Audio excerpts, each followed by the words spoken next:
எல்லா பெருமைகளும் இறைவனுக்கே. நம் அனைவர் மீதும் இறைவன் புறத்திலிருந்து அமைதியும் சமாதானமும் நிறைவாக உண்டாகட்டும். இன்றைய தியான வகுப்பை நம் தொடங்கலாம்.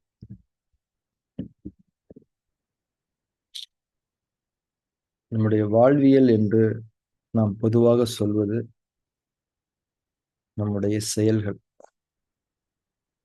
நம்முடைய செயல்கள் நமக்குள் சில பழக்கங்களை உருவாக்குகிறது.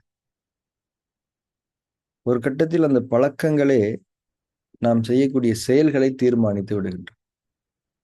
செயல்கள் தான் வாழ்வியல். நல்ல பழக்கங்கள் நல்ல செயல்களை செய்வதற்கு தூண்டுகின்றன. கெட்ட பழக்கங்கள் கெட்ட செயல்களை செய்வதற்கு தூண்டுகின்றன.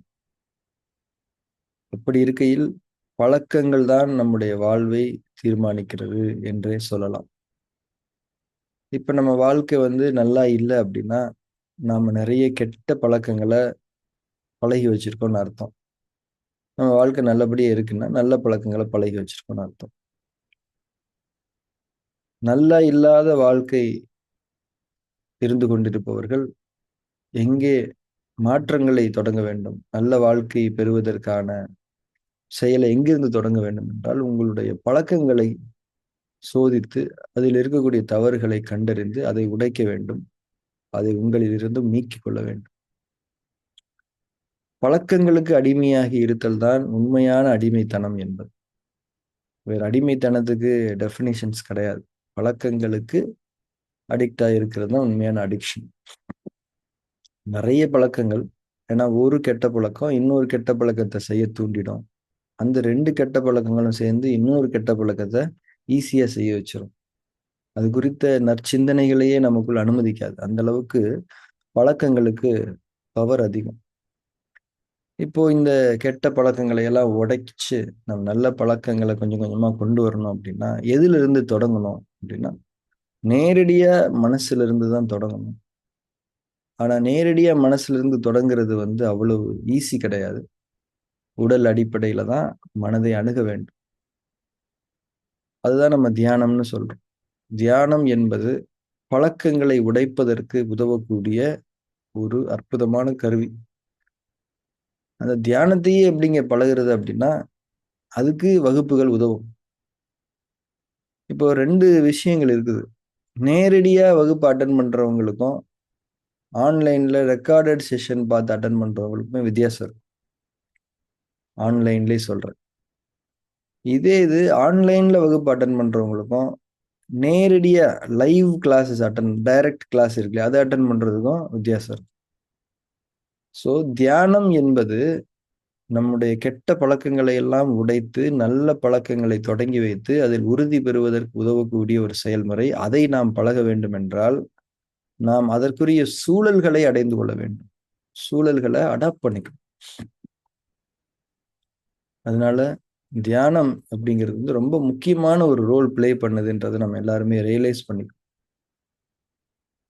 ஆன்லைன்ல நேரடியா அட்டன் பண்ணாலும் வீடியோ ஆஃப் பண்ணிட்டு அட்டன் பண்றதுக்கு வீடியோ ஆன் பண்ணிட்டு அட்டன் பண்றதுக்கு வித்தியாசம் இருக்கு. ஏன்னா தியானத்தினுடைய பெர்ஃபெக்ஷன்ல இருக்கக்கூடிய படிகள் இதெல்லாமே எத்தனையோ பேருடைய அனுபவங்களை நான் கேட்டு அறிந்து கொண்டதன் விளைவாக நான் இப்போது சொல்லிக் கொண்டிருக்கிறேன். கடந்த கடந்த 5 வருடங்களாக நாம் இந்த தியானத்தை அனைவருக்கும் அறிவித்துக் கொண்டிருக்கின்றோம். தியான வழிமுறை அவர்களுடைய அனுபவங்கள் எல்லாம் சொல்வது இதுதான். தியானம் பழக்கங்களில் ஒழுங்குகளை ஏற்படுத்தி இருக்கிறது. கெட்ட பழக்கங்களை விட்டு நல்ல பழக்கங்களுக்கு என்னை உயர்த்தி இருக்கிறது. அதை நிலை பெற செய்திருக்கிறது. அது தியானத்தினுடைய படிநிலைகள். முதல்ல நேரடி வகுப்பு, அதுக்கப்புறம் ஆன்லைன்ல வீடியோ ஆன் பண்ணிட்டு அட்டன் பண்றது, அதுக்கப்புறம் ஆன்லைன்ல வீடியோ ஆஃப் பண்ணிட்டு அட்டன் பண்றது, அப்புறம் ஆன்லைன்ல ரெக்கார்டட் செஷனை கேட்கறது, அன்னைக்கே கேட்டுறதுன்னு ஒண்ணு இருக்குது. சில பேர் என்ன பண்ணுவாங்கன்னா அந்த வாரம் ஃபுல்லா விட்டுட்டு அந்த வாரத்தோட இறுதியில அந்த 4 நாள் 5 நாள் வகுப்பையுமே கேட்பாங்க. இது அடுத்த நிலை. அதையாவது கேட்கறாங்களே அது இல்ல கேட்கலாம் கேட்கலாம் கேட்கலாம் கேட்கலான்னு அப்படியே வச்சுக்கிட்டே 1 மாசமா வச்சிருக்கக்கூடிய விஷயங்கள் இருக்கு.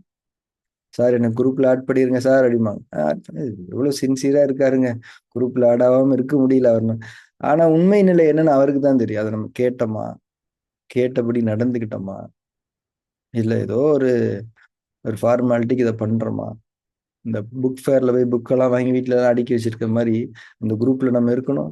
அந்த குரூப்ல ஆடியோலாம் ஒழுங்கா வந்துருச்சா இல்லையா, இதெல்லாம் செக் பண்ணுவாங்க. கேட்டாங்களா இல்லையான்னு அது தெரியாது, அவருக்கு தான் தெரியும்.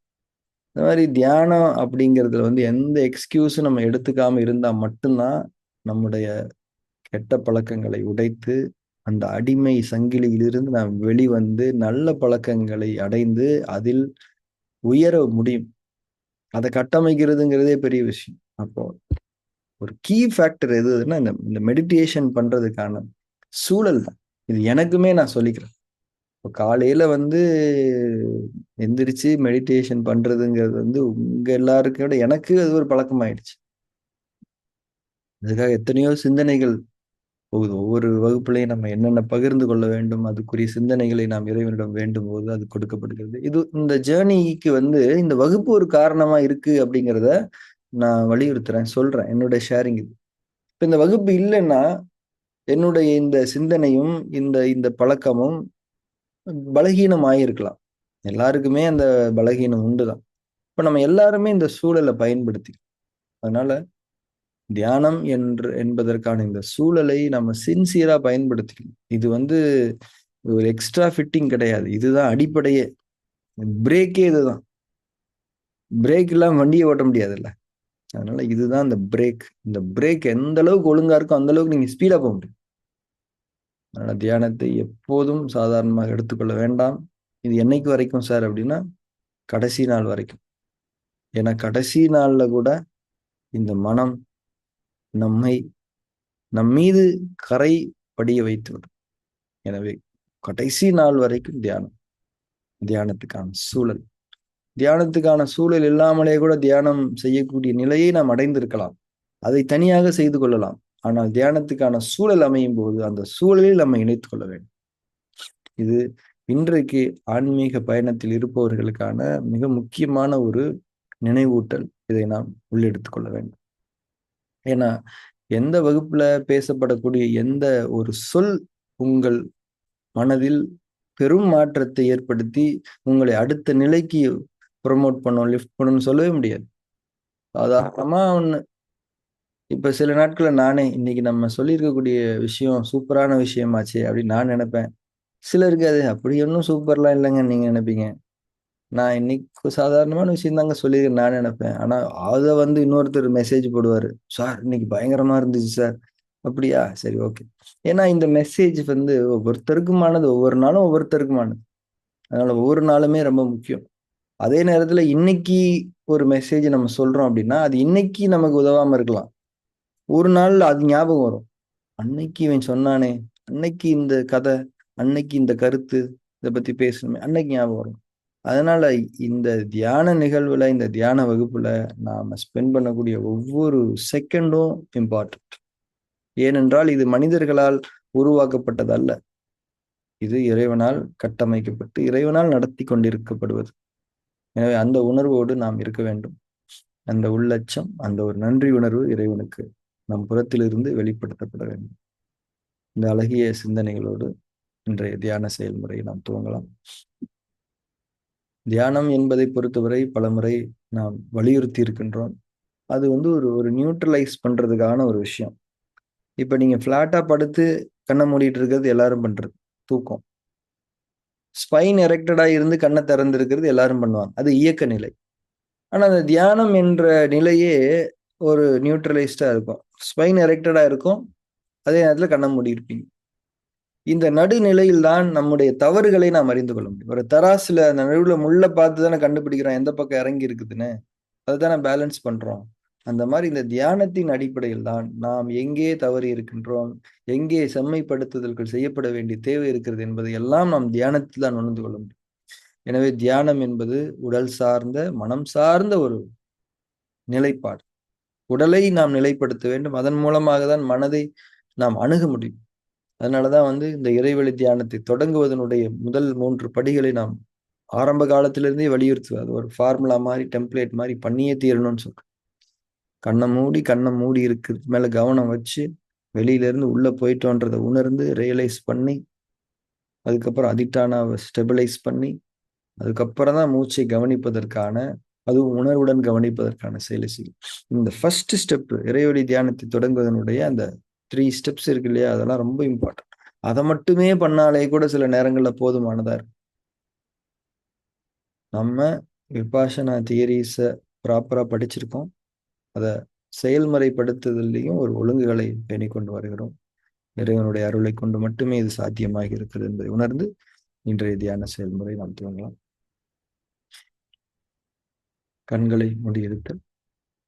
புற சூழலிலிருந்து அகசூழலுக்குள் திரும்பி இருக்கின்றோம் என்ற அந்த உணர்வோடு கண்களை மூடியிருத்தல்.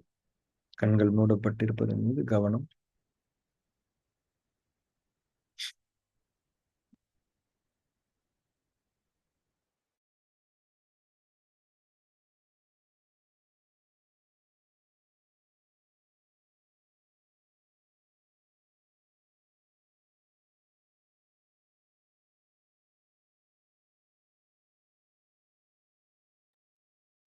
உடலை அதிட்டானாவில் நிலைநிறுத்துங்கள். ஒரு சிலை போல அசைவற்ற தன்மையில் உடல் நிலைப்படுத்தப்பட வேண்டும். அதே நேரத்தில் உடலில் இறுக்கங்கள் ஏதும் இருக்கக்கூடாது. முற்றிலும் தளர்வான அசைவற்ற நிலையை நாம் பேண வேண்டும். அதிட்டானா உங்களுக்குள் ஒரு சுக உணர்வை ஏற்படுத்தும். சுகமான உணர்வை உடலில் ஏற்படுத்தும்.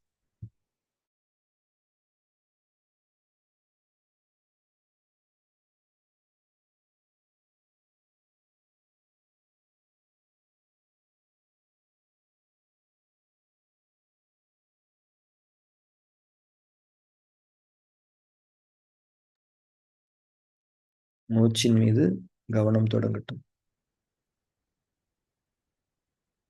இயல்பான மூச்சோட்டம், இயல்பான கவனம் உள்மூச்சின் மீது வெளிமூச்சின் மீது.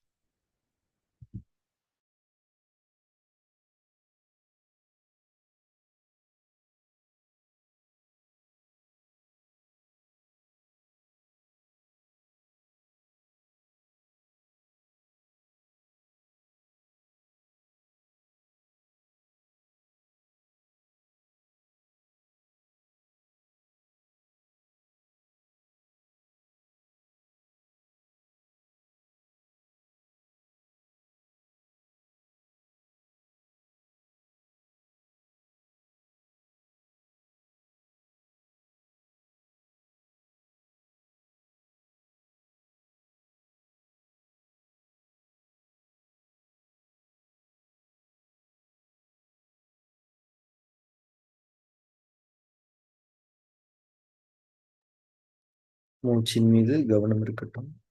இயல்பான மூச்சோட்டம், இயல்பான கவனம். கவனத்தோடு உணர்வையும் மேற்கொள்ளுங்கள். மூச்சு நமக்கு கொடுக்கப்படுகிறது, நாம் பெற்றுக்கொள்ளுகின்றோம். கொடுப்பது இறைவன். நம்மை இறைவன் உற்று நோக்கியவனாக இருந்து நமக்கு முக்கியத்துவம் கொடுத்து நமக்காக ஒன்றை படைத்து நமக்கு கொடுத்து, இந்த உணர்வோடுதான் ஒவ்வொரு மூச்சின் மீதும் கவனம் அமைய வேண்டும். அந்த கவனம்தான் நமக்கு நன்மை தரக்கூடிய கவனம். இறைவனால் மூச்சு கொடுக்கப்படுகிறது, நாம் பெற்றுக்கொள்கிறோம்.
ஃபார்ம் 3 செய்ய தொடங்கலாம். சாட்சி பாவனையில் நிலை பெறத் தொடங்கலாம். சாட்சி பாவனை என்றால் என்ன என்ற புரிதல் மிகவும் முக்கியமானது. நம்முடைய உடலிலும் மனதிலும் எந்த ஒரு மாற்றம் தூண்டல் நிகழ்ந்தாலும் அது குறித்து எந்த கருத்தும் பதிலளிப்பும் இல்லாமல், திருப்தி அதிருப்தி உணர்வுகள் ஏதும் இல்லாமல் அவைகளை வெறுமனே கவனித்துக் கொண்டிருந்தார் ஒரு பார்வையாளராக இருந்து, அதற்கும் நமக்கும் எந்த சம்பந்தமும் இல்லை, நாம் வெறுமனே பார்க்கின்றோம் என்ற நிலையில் இருப்பது சாட்சி பாவனை. மூச்சு கவனிக்கப்படுதல், உடல் உணர்ச்சிகள் ஏற்படுதல், தோளில் உணர்ச்சிகள் ஏற்படுதல், எண்ணங்கள் பல வருதல், தூக்கம் வருதல், வெறுமைத்தன்மை ஏற்படுதல், புற சூழலில் இருந்து சத்தங்கள் உள்ளிட்ட தொந்தரவுகள் ஏற்படுதல். எது நிகழ்ந்தாலும் அது குறித்து எந்த கருத்தும் பதிலும் திருப்தியும் அதிருப்தியும் இல்லாத ஒரு நிலை சாட்சி பாவனை. சாட்சி பாவனையில் ஃபார்ம் 3 செய்ய தொடரும்.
அதிட்டானாவிலிருந்து தளர்ந்து கொள்ளுங்கள்.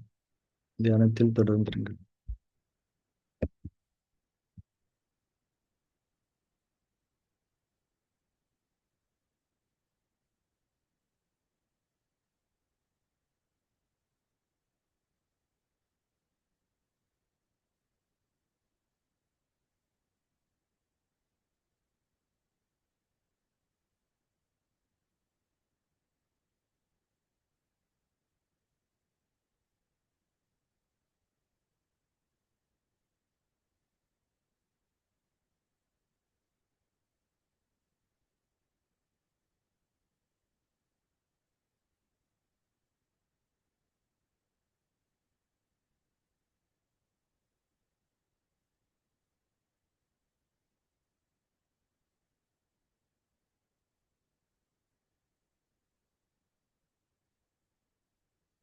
நாம் தியானத்தை நிறைவு செய்து கொள்ளுங்கள்.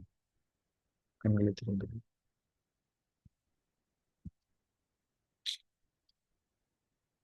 ஒரு நாளும் தியானம் செய்யக்கூடிய பழக்கம் என்பது தவறக்கூடாது என்பதில் எப்போதும் கவனமாக இருக்க வேண்டும். அதுதான் நம்ம நம்ம லைஃபோட ஹோல்டிங் பாயிண்ட், அதுதாங்கிறத மட்டும் நம்ம ஞாபகம் வச்சுக்கணும். அதுக்கப்புறம் தான் எல்லாமே அப்படிங்கிறத நம்ம புரிஞ்சுக்கணும். இப்போ நம்ம மழைக்காலம் நிறைவடைந்து குளிர்காலத்துக்குள் நுழைந்து கொண்டிருக்கின்றோம். ஸோ இந்த குளிர்கால சூழல்களில் உடலுக்கு தேவையான சில விஷயங்கள் நம்ம செய்ய வேண்டியது நம்ம மீது கடமையா இருக்குது. அதுல அடிப்படையானது என்னன்னா, நம்முடைய நுரையீரலுடைய ஈரப்பதம் குளிர்காலங்களில் அதிகமாகி விடுவதற்கு வாய்ப்பு இருக்கு. நுரையீரலுக்கு ஒரு ஈரப்பத சமநிலை எப்பவுமே இருக்கும். நுரையீரல் ஈரப்பதம் குறைஞ்சு ட்ரை ஆயிடவும் கூடாது, ஈரப்பதம் அதிகமாகி ஹெவி ஆயிடவும் கூடாது. ஒரு பேலன்ஸ்டு மாய்ஸ்சர் வந்து லங்ஸ்ல இருக்கணும். குளிர்காலங்கள்ல அந்த பேலன்ஸ் பாதிக்கப்படும். இப்படி ஈரப்பதம் அதிகமாகிறதுக்கான வாய்ப்புகள் இருக்கு. ஸோ அதை பேலன்ஸ் பண்றதுக்கு நமக்கு உதவக்கூடிய 2 விஷயங்கள் நம்ம புரிஞ்சுக்கலாம் இன்னைக்கு. ஒன்று, மிளகு, சுக்கு.